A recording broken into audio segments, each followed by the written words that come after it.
Hello, everybody. It is the podcast that stops the nation called This Shelf is Dusted, and this is episode number 8. And today I will procrastinate over the length of this podcast while being ostentatious, which will provide demonstrative evidence of my verbosity, which basically means I will bore you with big words to hide my ignorance on all matters in a showy way. That's No? actually, All right. actually, I know exactly what you said then. Excellent. Mistress of the dictionary didn't have to grab the book today, but all right. Well, look, we have with us Dana, Hello. we have Joe, Welcome back, listeners. and we have our special guest star all the way from, well, sort of over the road, Stuart. Howdy, how's everyone going? Good. So, Stuart, tell us a little bit about yourself. So I am related to one of your lovely team here, aka Joe. He's my brother-in-law. So I've married his sister 2 decades ago now. So a long time ago. So that's how I know Joe. So I've known him for a long time. And Joe's also the reason I'm into board games. So he took me to a friend of his who I know now house, almost 3 years ago now, and played a little game called Twilight Imperium for the first time. And it was 4.5 years ago. Oh, serious? Okay, Yeah. didn't know it was that long ago. So, so that was my first foray into board games. I just jumped straight into the deep end. Right. So with TI4. So it was interesting and haven't looked back since. And you love TI4. Where would you rate it? Would it be before Age of Steam or after Age of Steam? Definitely after. Nothing can beat Age of Steam. Yeah, awesome. Good. Dear. Well, there's our first mention of Age of Steam in this episode for today. Yeah. So, all right. Well, good. Well, what we might look at then is what games have we played since last we spoke, and I'll start with Joe. Okay, wonderful. Well, I haven't had a lot of time this week, but we did manage to get a couple of games in on BGA. Those being Architects of the West Kingdom and Space Base, which are always really fun on BGA. And I won both, but I was really trailing. So towards the latter part, I was just lucky to be able to string across some good buildings and some VPs, which was good. But gotta love Architects of the West Kingdom. So Shem, if you're listening, I have everything. Very much looking forward to your next series of games, and very happy to play test that. Just make it easy for me to beat John and Dana, please. Well, I must admit it does play very quickly on BGA, quicker than in, I guess, setting everything up. At least it's really good in that regards. So, Dana, what have you been up to? Anything exciting? Well, I've played actually quite a few games. Now, I feel bad saying this every week because Joe works like a dog, and and I'm a stay-at-home mum, so it's a little bit easier for me to get time to play things. But I played Lacrimosa, so that's this is like the 4th time I've played it, and you know what? It's only just clicked with me how to play this game. I don't know what it is with this game. It's actually a programming game, which is kind of unusual, but the iconography in the game just confuses me. It really is. There's no player aid or anything like that, and I just have found it incredibly difficult to understand. So I think I've got it now, though. So I played. Keep or sell? No. I'm going to keep it. I'm going to keep it for now. Actually, I'm going to teach it at the barbecue day, and see how that goes. So I think it's good. It's just that I really struggled with the iconography, and the terminology in the game is just hard. It's just hard to come to grips with, for me anyway. I've played Great Western Trail as well. I played that yesterday. I'm getting better at it. I'm starting to get the hang of it. But as I don't know if you guys find this, but when you play on BGA, you have it's fortunate that when you're playing, it highlights the areas that or the actions that you can do. Yeah, it's good. And I'm still learning with Great Western Trail that we're not playing it correctly.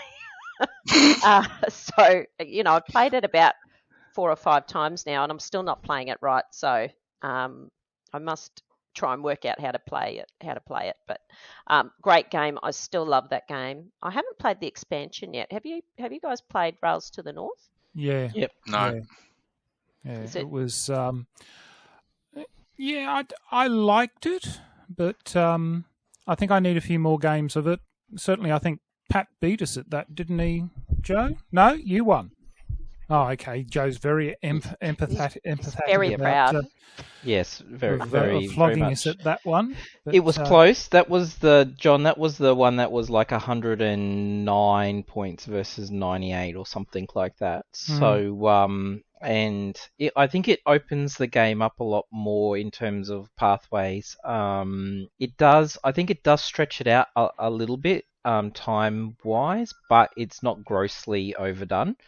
So if you are with a group that can actually and has got the iconography down pat and etc. We played the first edition version of it with the Rails to the North and First Ed, so it just was able to flow through in there. But I must confess, it took me forever to unbox it. Like, I've had that game as soon as it came out at second edition. I had eyes on it to buy first edition, and it wasn't until we got together and had the opportunity to play it that I thought, this is a really great medium weight game. There's just so many ways of kind of taking actions, and I just love it. I really do. It's I reckon it'll sneak into my top 10. Yep. I'm really enjoying it as well. So I'm really looking forward to the New Zealand version to see what that adds. Have you pre-ordered? Sheep, is it? Apparently, if you don't pre-order, it's gonna be a while. Yeah. What do you? I don't think it's available for pre-order. Yep. There's some sites that are already posting it up as a pre-order. Really? Yeah. Oh, okay. Mm. So I played a few more games. I played Steam Up. I got to play Steam Up with the beautiful little dim sum, the little squishies. That really enjoyed it. Very light. It's a very, very light game, and I think it's better with even numbers because the little rotating table that you've got with all the little dim sum cases. It's a little bit confusing as to which ones you can take and whatnot, but really enjoyed that. I played Chai, the tea game. It reminds me of Steam Up, obviously about tea, but it's got a little bit more strategy involved in it, and I would highly recommend giving it a go if you do get a chance to have a go, because it was quite good. I played Glow. Have you ever heard of that? No. Before. It's you're trying to get light shards to brighten up a dark world. It's a very simple game. It's not a difficult game, but I bought it purely for the artwork by Vincent Dutrait, and I bought it for the artwork. No idea about what the game was about. Anyway, I eventually played it, and it is on BGA now as well. So that was nice to be able to play that. You're recruiting these gorgeous companions and rolling dice and traveling through like a little, cavern, to get light shards to lighten up this world. So it's very good. And the last one I'll talk about is, have you played Orléans before? Orléans, yeah. Yeah, that's a great game. I played that for the first time, and I thought, wow, that is really good. And it's been sitting on my shelf. No, well, actually, okay, let me confess. Okay, it was sitting on my shelf. I sold it because I thought, never going to play it. Then I thought, no, these little upgraded pieces came out. Oh, they're very nice, the upgraded And I looked ones. at the upgraded pieces, and I saw someone else playing it with these upgraded pieces. I bought it again. It's been sitting on my shelf for a year. I finally played it with the upgraded pieces. It's really good because it's a bag building game, and it's excellent. So I would highly recommend playing it. We should play it at LXG because it's excellent and very quick because it's all simultaneous. Mm.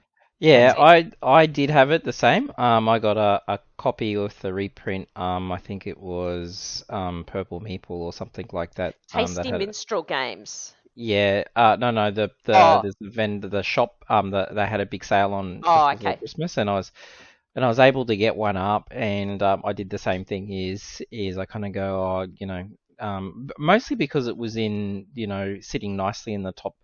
I think it's in the top 50 actually on BGG, but it's on my wish list again. So once I get around to do it, but yeah, absolutely. Same thinking here is, you see it, you go, I'm never going to play it, get rid of it. Then just like Great Western Trail, you kind of regret not getting it out the first time, because you kind of go, yeah, this is definitely a keeper. Yeah. Mm. So Donna, you, I think I posted on our messenger group about the Huey Rosenberg game. Did you play that today on BGA? The Apple, what was it? Applejack. Yeah. I have played it on BGA. Actually, I'm almost finished the first game. Mm-hmm. As per usual, when I play on BGA, when I learn a game, I actually don't read the rules.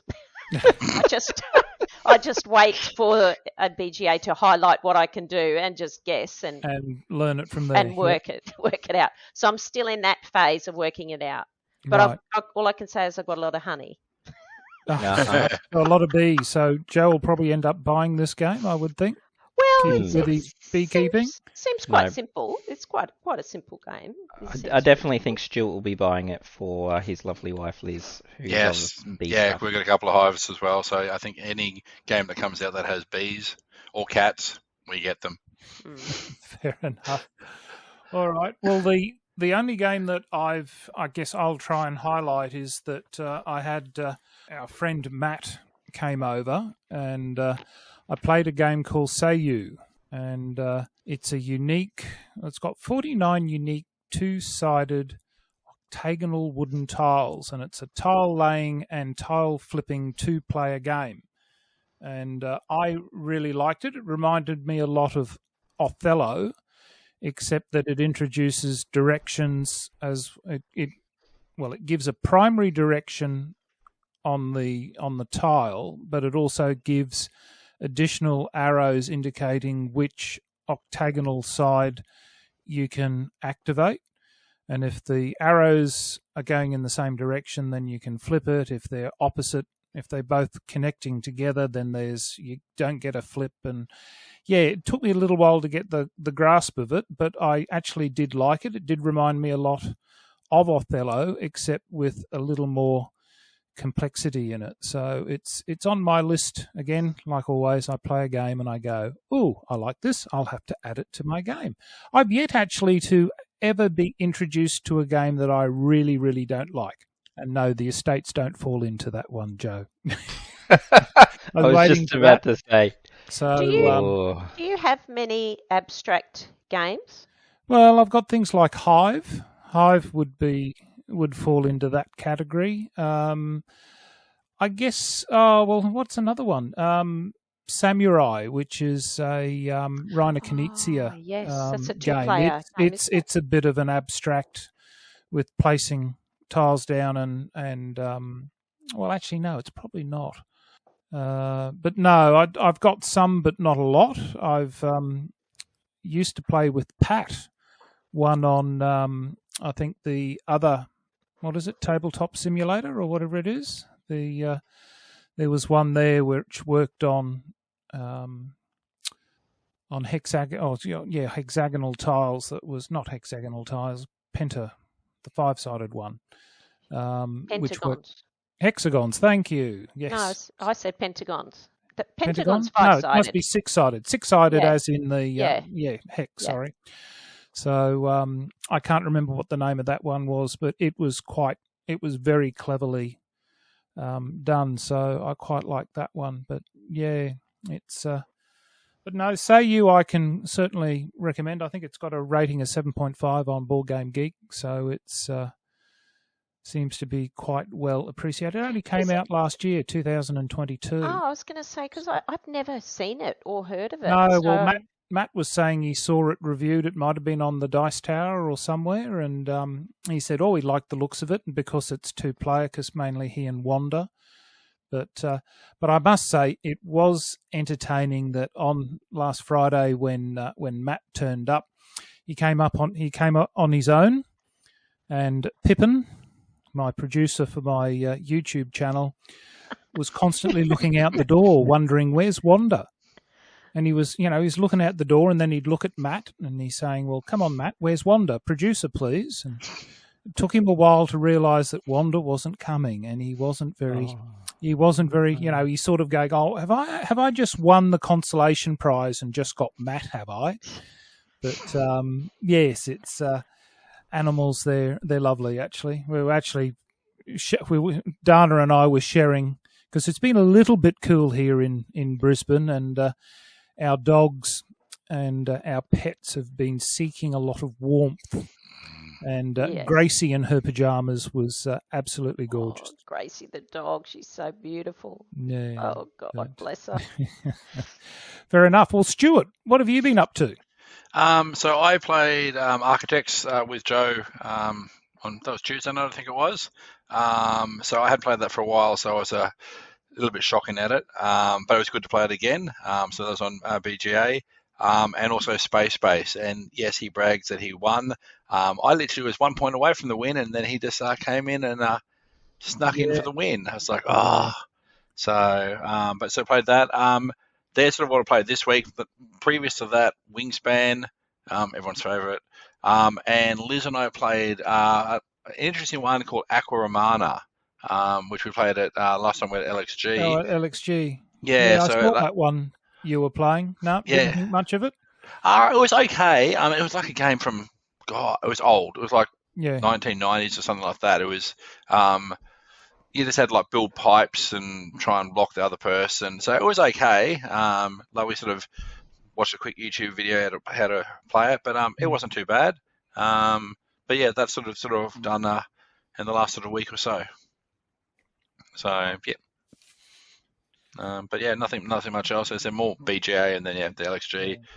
Played a couple back at Brisbane. I know you guys mentioned the last podcast, like viticulture, and we won't mention Celestia. Not even going there. So yeah. Oh well, there's a spot for Celestia. That's why we invited you on the podcast. Yeah, I know. We'll get to that good part. So we'll now move on to our next. What our primary part of this podcast is the best moments in gaming we've enjoyed. So I'm going to leave Stuart to last. But Dana, have you had some really exceptional memories for a game you've played? No, but... Oh, no? Oh, dear. Surely you must have crushed your opponents mercilessly in one at some time or another. No, but I have a funny story. Actually, I actually mentioned it on some of the Facebook group. I can't remember, but it was quite funny. I was at a friend's place, and I can't even remember the game we were playing. There were two other people with me, and I was at a friend's place, and I was sitting down. And normally, halfway through the game, we have our lunch type thing, and I was actually on light and easy at the time, and I thought, while I'm eating my lunch. While we were playing the game, I thought, I'll just put my lunch on my chair and quickly go to the loo. Anyway, and then I come back and I sit down and I start playing the game again. And it probably took about 10 seconds and I realised I'd actually sat in my lunch. I literally and it was beef curry. Oh my God. Let me guess, you were wearing white pants or a white skirt? That would look great. Oh, it's terrible. That would have been incredibly embarrassing. Do you know that I had a doctor's appointment on the way home after that? Oh, it was terrible. It looked like I would look like I pooed my pants. It was awful. It was the worst thing. It was like 10 seconds before I realised that I'd actually sat on because it was a cushiony chair. So Oh dear. before So the before doctor it. thought you were there for incontinence, was it? Yeah. Oh, it was terrible. Yes. No, look. This lady gave me a towel, and I had that wrapped around me. Oh dear. Shocker. God. That's board game that's certainly disasters. very memorable. Very memorable. What about you, Joe? Oh, hang on, wait, no. Oh my no, other sorry. one. What? You've got more? No. Well, My there's other one, more. my game-related one, was Well, that that was game related. not really, but I was playing Escape Plan for the first time, and look, to be honest, I didn't really understand the rules, but it seems to be common for me. But I was playing Escape Plan, and you would probably know that you know Escape Plan, don't you, Joe? Yes, I do. I don't know if either of you have played it, No, John or not played Stuart. one. Not that I know of, no. Not that I can remember, no. Anyway, there's this. The idea is that you're completing heists, but you don't want to come under the watchful eye of the police. Obviously, Oh, okay. It's the name. Hmm. Anyway, I really honestly thought I was smashing this game, and it was the first Lacerda game I'd ever played, because there was this notoriety track on the board, and as the name would suggest, in a game like Escape Plan, where you sort of want to keep a low profile, you really don't want to go up on the notoriety track. But that didn't resonate with me at all. I just thought, oh, it's a track. I'll try and get up to the highest. And nobody told me you probably shouldn't be going up that track. Anyway, I smashed it. I smashed this track, and I really was feeling quite proud of myself, actually. I thought these Lacerda games are a cinch. So how many negative points did you get out of At that? the end of the game, I think it was like the last thing that you score is this notoriety track, and it was negative 100. Oh, God. So, oh my God, it was so embarrassing, so bad, so dear. bad. Anyway, it was a very good game. It is a very good game. Hmm. One of the easier Lacerda games. It is. Yeah, absolutely. Joe. Oh, may I move on now, Dana? Yes, May I now please go to Joe? Yes. Okay. Joe, Permission granted. I've been given permission to pass it over to you now. Roger that, Mike Sarah Foxtrot over and out. Oh, God. So Inconceivable. Inconceivable. Yes. Look, I guess I've been fortunate, in over the last 4 years to, and even as part of 2D6, is to kind of meet new people and try new board games, and ones that I really never thought that I'd have an interest in. But I always go back to my very first board game, and I think Stu introduced this at the beginning of the podcast in that my first anointment was in TI, and then upon reflection, I said to the group, and you'll know Dave Gard from Board Game Together Queensland, who was on an earlier podcast. I now think that I was the sacrificial lamb to help other people get as many VP points from me.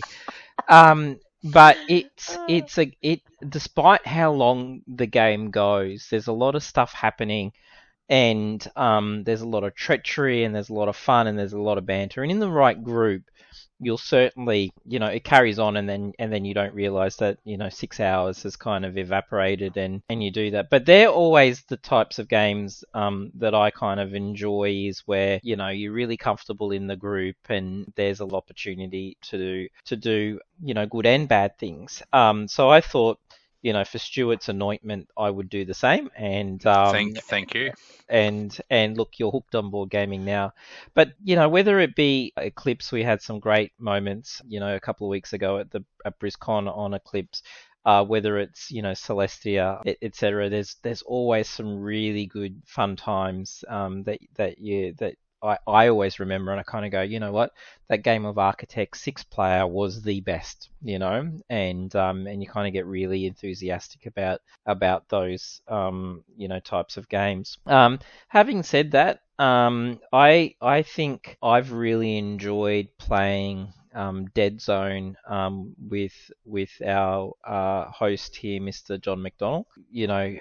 Having put the tools down for Dead Zone for a while, and then just to kind of think about relearning it from an intro perspective, or whether it be Armada is the same thing. So I enjoy all levels and different types of games. I think for me, the memories that I get out of it is who I play them with more so. Whether it's LXG, BrizCon events, I like to teach new people, make lots of new friends. But yeah, there's some board games that I've played that I thought I would never touch again.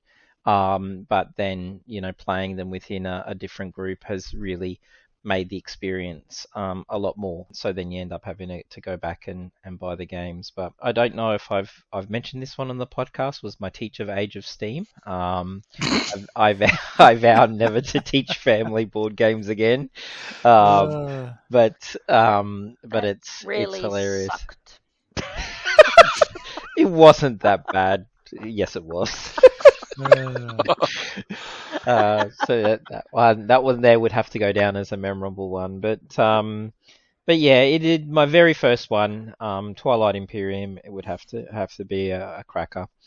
City of the Big Shoulders was another one. Has really fun, time playing that game as well. It's a holy grail. I very rarely touch it because I worry I'll break it. Extremely hard to get. But no, it's good. It's you making Stuart play Twilight Imperium on his first go was, Yeah.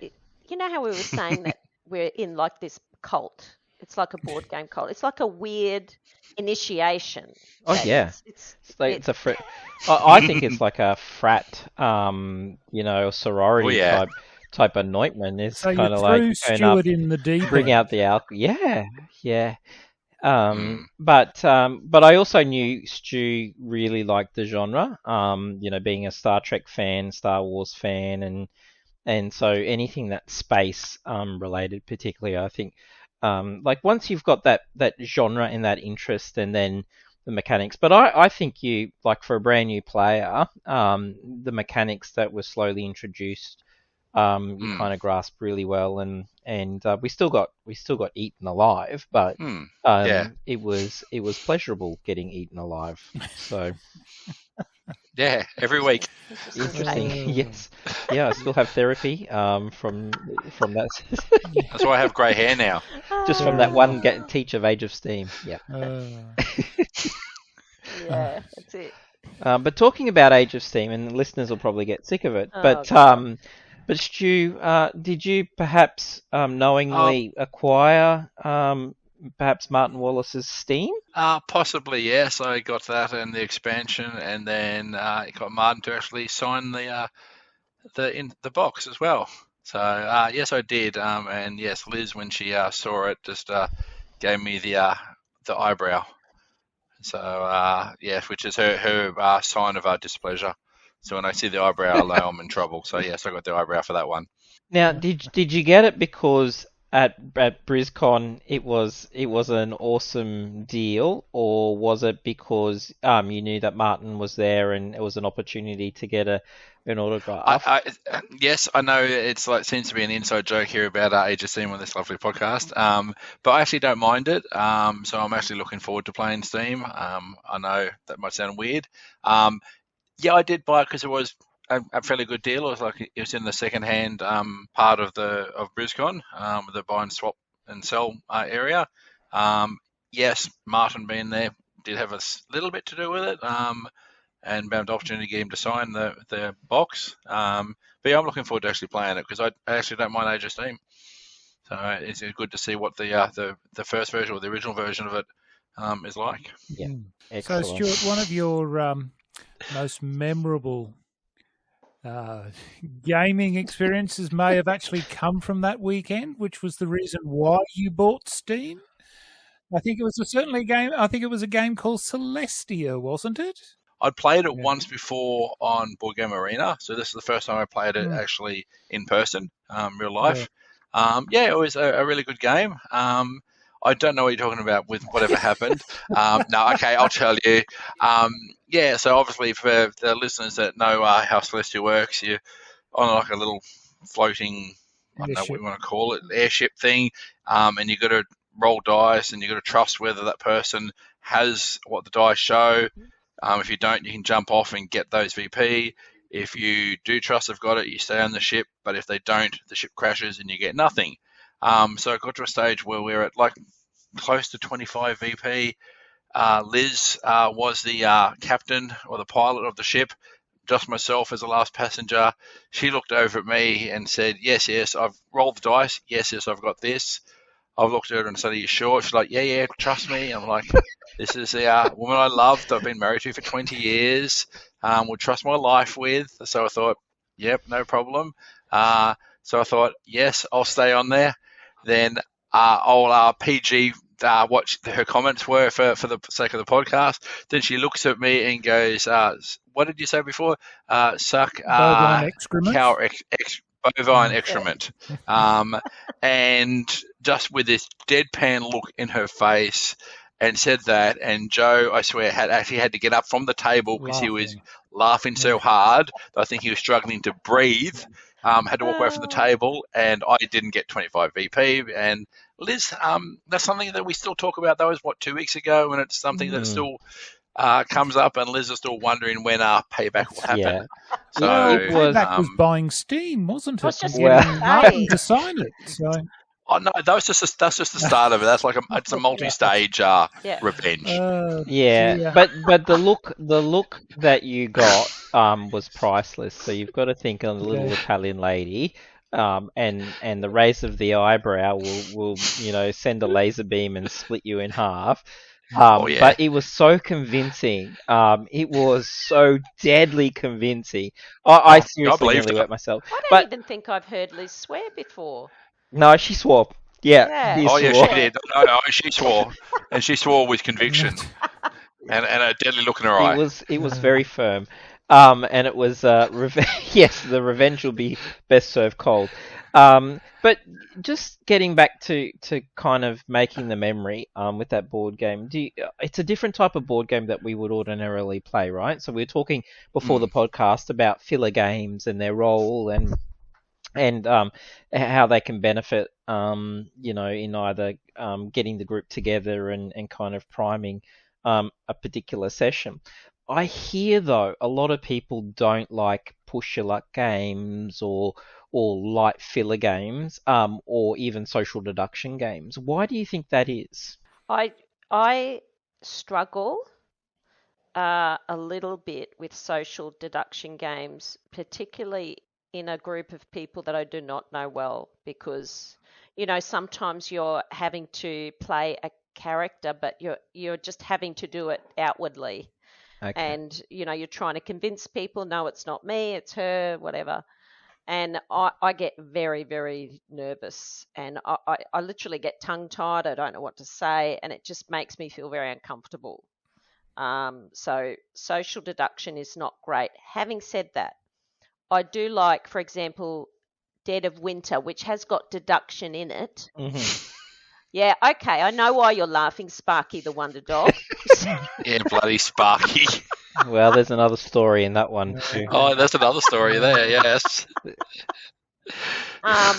So Dead of Winter, different story. You're still playing a game and you're playing a role, and you're not. There's a little bit of deduction in there, but it's not everything.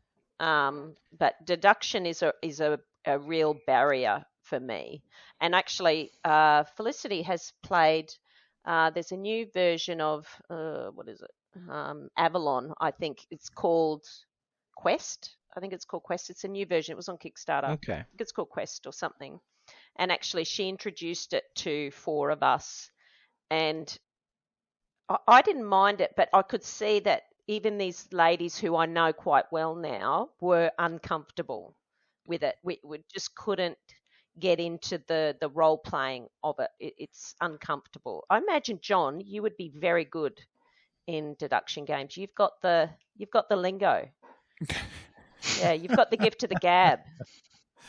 All the big words. We saw that with modern art, didn't we? I despised modern art, and I'm trying to convince people to buy these crappy modern masters, and I was really going hell for leather. Going, look, here's this pathetic piece of art by this particular person. Look, what are you going to pay me? Yeah. Come on, you can offer me better than that for this drivel that looks like somebody blowing into a handkerchief and nailing it to a wall. Come on, give me more. It was, some social deductions like coup and, like, what is it, One Night Werewolf and things like that. I know everyone raves about this Australian game designed, what is it, Blood on the Clock Oh, Blood on the Clock Tower is huge. It's apparently really, really popular, but it's not something that I personally would find a lot of joy playing, to be quite honest. I don't think it'd be my cup of tea. Okay. But it's interesting with social deduction. But push your luck, I don't mind push your luck purely for for finishing off the end of the day. Like you've got Pirate and Cap'n, the dice game, haven't you, Dana? I think I've seen that. Oh, yeah, I have. Yeah, the German game. It's actually very good. Very good. I don't mind that one. That's very much a push your luck with dice rolling and trying to get what you need. Yeah, I think push your luck games are fine to me because when I play them, I'm prepared to lose. Yeah, I know that I'm probably. You really don't try to win because it's almost impossible to try and. Although I'm quite sure there's people that can probably work the odds and try and make it work for them. Some new gamers might be a bit uneasy about that because I know that when my wife played Quacks for the first time, would play very conservatively, and some of those games it's actually designed for you to you have to push your luck, otherwise you fall too far behind. You get left behind. Yeah. The other, John, you were talking about. The social deduction games, but there's a slight take on the betrayal component that might be in some of the social deduction games, but on top of that, do you think that there's a clear difference between the genre of a party game that has social deduction and betrayal in it, like Poetry for Neanderthals and those types of other games versus kind of more of your like Dead of Winter or your Black Orchestra or your Betrayal House on the Hill type games? Yeah, well, there's certainly a clear demarcation between them. My preference would be more for the like Quacks or Black Orchestra or those ones where there is a betrayer in it, because it's just adds a bit of, we started playing the Betrayal House on the Hill, the legacy game, and that was, I won't give any spoilers out for it, but that first scenario that you play is an absolute hoot. I've actually not played the game at all, so it's interesting. I played the creepy priest. And everybody, and the now other, that you've said that, I can see why. And the other, if only we had players, the other players all played female roles, and the only person who came out at the end was the creepy priest. So we won't say what humour we had in relation to playing this. Yes, it was. I left nobody behind. Was I the traitor? No, it was. It was. It's a game of you really can't trust anybody, and well, you don't. You I guess you're not meant to know who you can really trust, and. But you're not play acting, are you? You're not play acting in it. I always play act. I always play act when I'm the my most memorable part, I guess, when it comes to playing games is that the people that I normally play with on a Saturday are super competitive and very competent gamers. So I am, I guess, the equivalent of the village idiot, trying to compete against really, really good players. Really so consequently, when I do upset the apple cart and have a win... Creepy priest and village idiot. Yeah, well, there you go. Exactly. I told you I was going to baffle you with verbosity today and be ostentatious. But, it's it's just one of those things that you sort of go, oh God, I'm going to get flogged again. One of the other things I normally say is, well, whose Muppet am I today? Because people go, oh, we'll pull John strings, we'll get some victory points out of him for this, but I do enjoy it when I surprise them and manage to sneak a win, because they sort of look at me as much as say, how the hell did he manage that the three of us couldn't stop him from winning? And that sadly is usually what happens. But nevertheless, they're lovely people, but very, very competitive, and they're it's just one of those things. I really do like it when I do get a win, because I usually say, well, the stars are right and the great old ones will arise and the earth will be destroyed when I win. So, if you win, the thing is you never play that game again, John. Well, that. Actually, Jason, who is one of the people that plays on the Saturday, that's what he normally says, is that when he wins a game, he never plays it again to keep his 100% win record. Exactly. Right. So that's Jason's tactic when playing. So, but yes, it's. Did you win Age of Steam? Sorry? Did you win Age of Steam, Joe? The first time I played? Yeah, when we played at LXG, did you win? No, Carmen won. Damn. Carmen won. We have to play it again. We do. Yeah. I've played it probably over the last maybe 18 months. I've played it 8 times and I've had 0 wins. Oh. Yeah. Dear.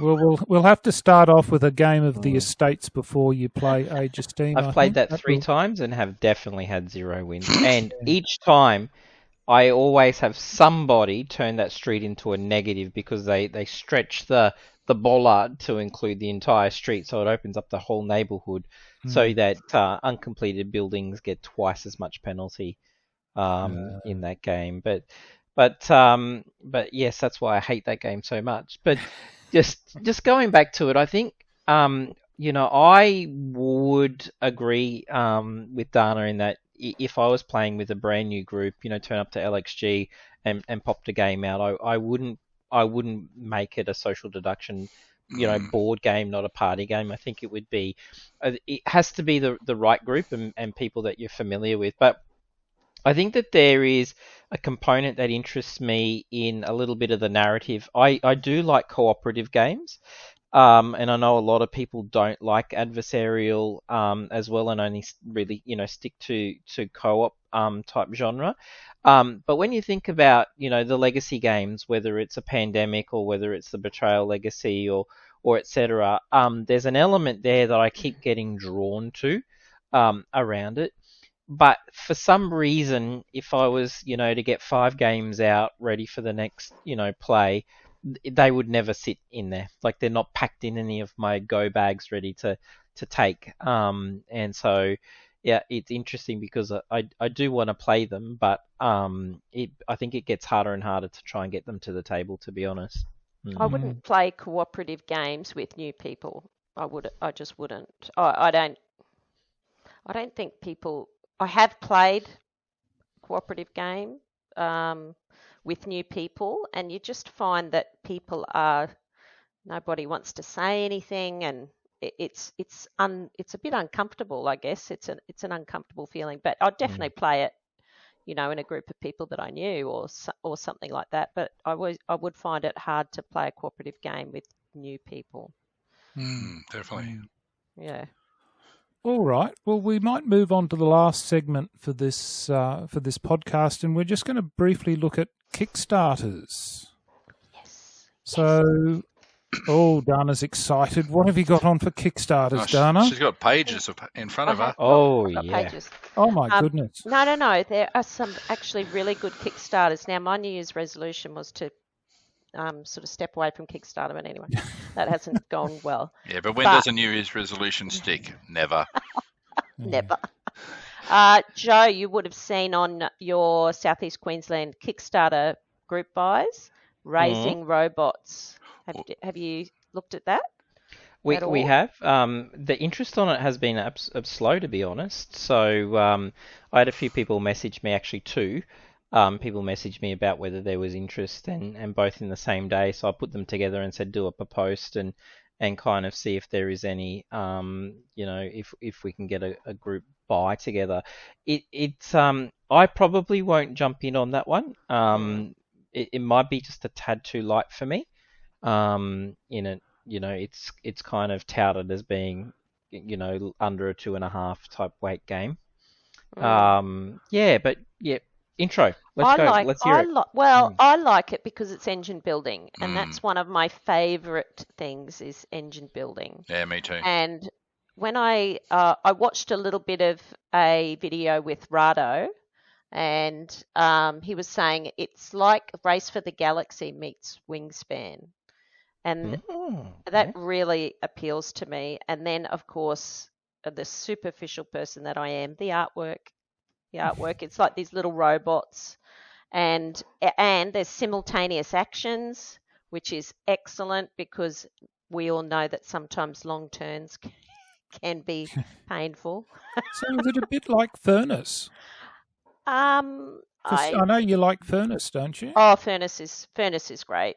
I don't think it's like Furnace. I don't think so. It's simultaneous actions, but I don't think it's like Furnace. Because it's engine building to a degree. Furnace is, yeah. I guess so. I guess it is engine building.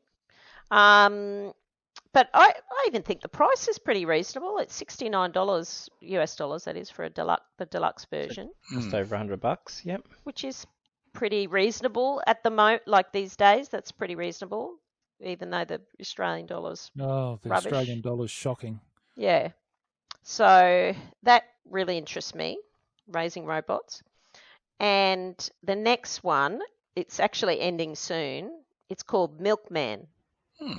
Oh, I haven't had a look at that one. Yeah. It's like you're a local dairy farmer and you're managing a farm and you're producing milk and delivering full cream, skim milk and chocolate milk to the locals, sort of thing. It's, of course, once again, the components got little milk bottles, little cows in it. It is a light game. And it's $30. It's $30 US dollars. And I think it's going to be pretty good. A legendary. I love the pun on that. A legendary dice and delivery game. Nice. Oh, I love dice. Yes, like that. Great. So it's basically contract fulfillment, which I like as well. Yeah. Then Wishland. I don't know if you've heard of that. It's a theme park game. A bit like, I don't know, 10 penny parks or Funfair, along those lines. Yeah. It's actually out of print at the moment, but they've got an expansion coming. You can buy the third edition of the base game. It's got a rating of 7.2 on BGG, but I don't have a theme park game or a theme park related game. I had Funfair, and I thought it was a bit lame. I didn't particularly like it. I didn't enjoy it. So I thought, maybe this is an opportunity to get this game because there's a few fixes from previous versions that are supposed to make it a little bit better. But I wouldn't mind trying. It's worker placement, and it's about managing a theme park. So Wishland. Then Pioneer Rails. I did go for that one. Oh, you did. Yeah, it's a flip and write, and it's like a mixture of train. It's trains, Joe. Train, route building, and poker. Yep. And it looks pretty good. And you can get the print and play for £5. Yep. Yeah, but you don't want to do that. You want to go all in. You want to get the good one because this is going to be a good one. Yeah, it's definitely. Well, you can get one, like you can get the game with the play mat and all that. But I'm just saying, if people wanted to, for £5, it's pretty good. It's pretty good. It looks good. So it's actually from the makers of Guild of Merchant Explorers, which is actually a very highly regarded game. So that looks good as well. There is a game on Kickstarter at the moment that is doing amazingly. I think it's raised $200,000 200-something thousand dollars. And it's called like The Adventures of Botany, The Adventures in Botany. I didn't write this one down, but I'm actually really surprised, to be honest, because it's quite a dry theme, but it's going really, really well. And it's all about, botanical names of flowers, and the cards are really lovely. But I'm surprised that niche, like really specific niche games like that, do so well. But yeah, it's raised 561 Australian dollars already. Wow. It's called the Adventure of a Game Full of Adventure, the Botany, a Victorian Expedition, and it's all about flowers. I'm shocked that it's doing so well, but anyway, it is. Anyway, so that's my research. Okay. Fair enough. Fair enough. You might move your microphone closer to yourself too, Dana. Sorry. We've been gesticulating at you for a fair portion of your. But don't worry, dear listener. Oh, So sorry. nobody will miss. So I here's had- what I'm going to do. I just sorry. had a look at the Milkman. I had no idea that they were the producers of home brewers, which I have. Oh. And a couple of the other smaller games. So I'm actually going to jump in on this one. So indeed, it actually looks pretty good. Shipping, don't look at shipping because it's a 35 US up to 35 US dollars for something there. But I will jump in on this one, and maybe in a future podcast we will do a bit of a review on that one. I've gone. Look, a couple of the pledge managers have opened up, and for stuff that is kind of closed a while ago. Company of Heroes, Dungeons of Everon, have kind of been closed. Company of Heroes has been closed for nearly a year, I think, and that's a bit of a sad story about that one because the people that were designing it and the lead designer went to Essen and unfortunately passed away while they were over at Essen. Oh my God. And and the whole company and the whole Kickstarter campaign, it had closed, and then this tragic news had relayed. But to the credit of the family who have taken this one over, they're actually not making any profits. They're actually going and fulfill it, and they'll actually deliver on it. So it's an amazing one. So I'm glad that they have, and I'm glad that I did bid on that one. So it's a Company of Heroes, which is more of a tabletop, real-time strategy, move your tanks and infantry around. This is Wargaming 101, Dana, so probably not in your space, but definitely one for John and I for John and I, maybe Stu, to kind of have a crack at. I did back something really different though. Was Mr. Meeple board game clothes. So that did close, and the pledge manager was open and shut very quickly. And I was able to kind of snag myself a couple of t-shirts with really cool looking art on it. So I don't normally, go a little bit left field in that one as well. But Pioneer Rails, there's 5 days to go on that. Get in on it. If you're listening to this podcast and you haven't, for £36, get the all in, flip and right. Yeah, I think it's going to be an absolute cracker on that one. Then as a group, I think we've done Let's Go to Japan, Nova Roma, Terminus, have been a couple of the other ones that have closed, and we got good. Tio is another bit of a group buy that's going on. We got a good deal on that one, so And it's It John's first Kickstarter. is. I was just about to segue Yay. into that. And It's I'm a just Kickstarter waiting version. for it to fall over for some reason. But no, Gotta don't fall worry. over. I'm thinking positive things. One of It'd probably be us. my One of first and us. only Kickstarter. Yes. But no, because I quite enjoyed the game. I played the first game in the series, and I just really liked the concept of racing up the ziggurat, if we'd like to call it that. It was quite good. But just getting back to Kickstarters, are there publishers that you kind of look out for, or that you follow on social media, like Garfield Games and others, that kind of will trigger you to kind of look for it, or do you or most people kind of listen to various YouTube videos and podcasts from other producers to kind of say, this is what's upcoming, this is what I'm going to back, and this is what I'm not going to back? Is that really a big influencer for you guys? Yep. I listen to Board Game Co, who does oh God, I watch it every month anyway.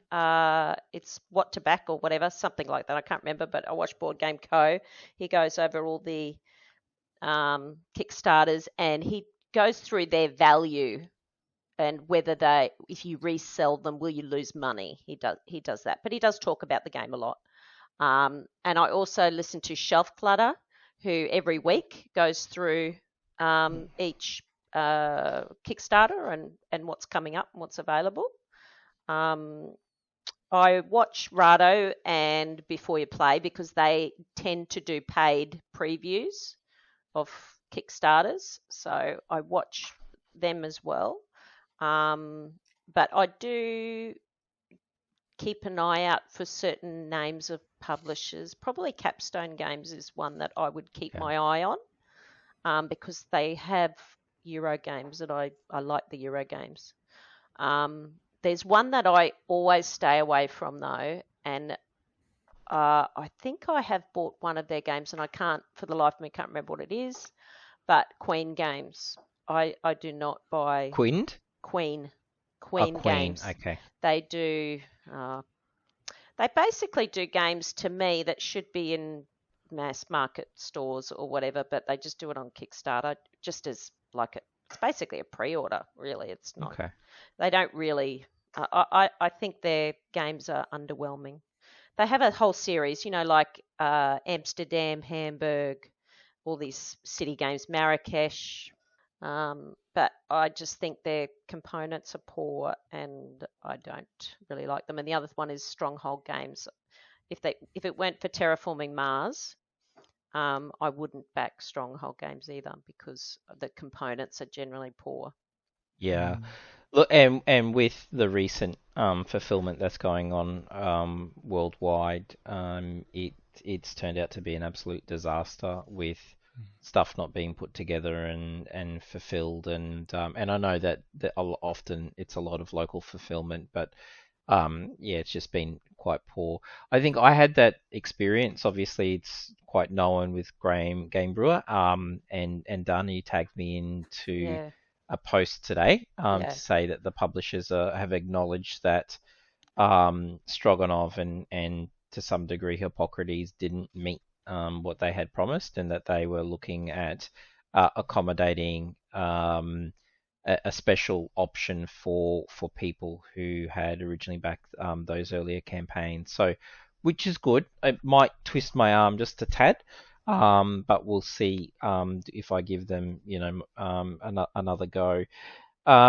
But there are other, Quinn Games is another one that really specializes in some of the heavier stuff like Carnegie and things. They've recently announced some more investment into some really, really clever work, and I think that's probably going to be a big one. I think they've even won the Golden Geek Heavy Euro Award just recently as well. So, Carnegie. I really thought it was going to be John Company. I'm surprised. But each of those, So there's a lot of either expansions or remakes, coming in, and I'm hearing that even City of the Big Shoulders is going. The owner of that one has now sold on the rights to do a second printing. So um, and that one. There is another one called Union Stockyards, which is coming. We did a small group buy for that, which will have a very similar look and feel and kind of outcome on that one. And I think that's going to be another little hidden gem that people will kind of go, gee, I should have backed that one. Just like, and how do you pronounce this, Mr. John? Is it hegemony? Oh, hang on, I've got to think now. Hegemony. Yeah. That was really tough to get a group buy together, and people have gone nuts over it because and I wouldn't be surprised if it wins in next year's category as well. But we've talked about Kickstarters before. I would encourage people to not be too afraid to jump in on them. Yes, you'll have some bad experiences.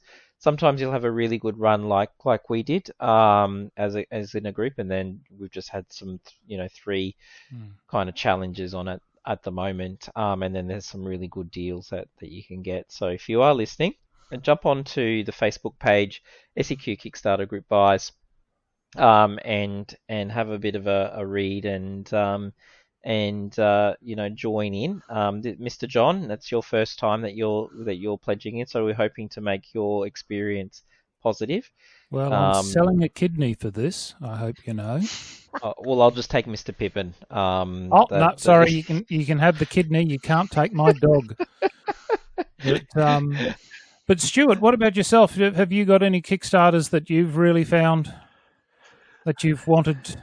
Or have you got your eyes on? I've actually got several. Like I'm not a bit of paper, but I've got like a list on my phone. Yep. So when in which we've got Ra. So we got that that I got 3-4 weeks ago. I think that turned up. Nova Roma that Joe mentioned before.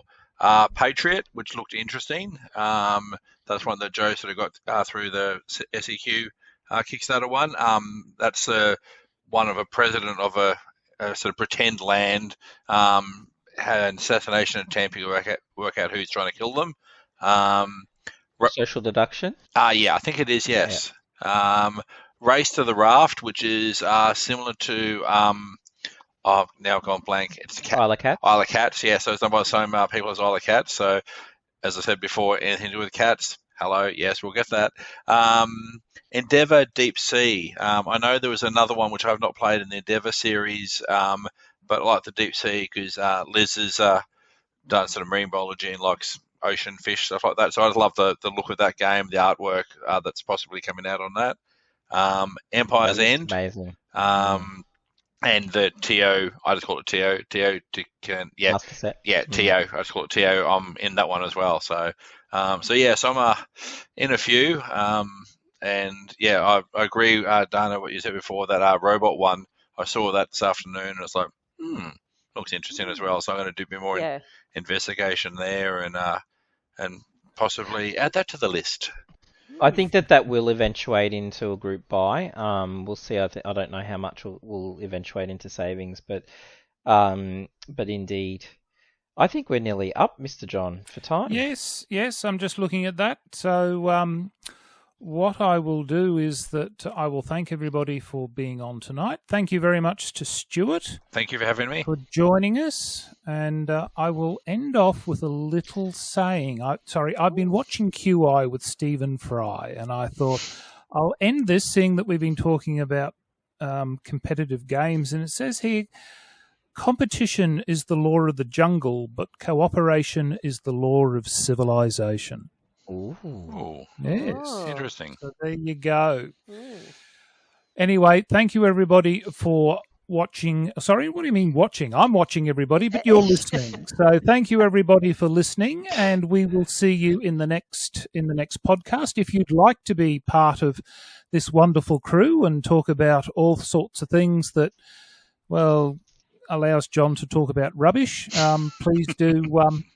Please do put your hand up and say, look, I'd like to be part of this. So we would appreciate additional people. Obviously, locals would be really good. here in southeast Queensland, Brisbane particular.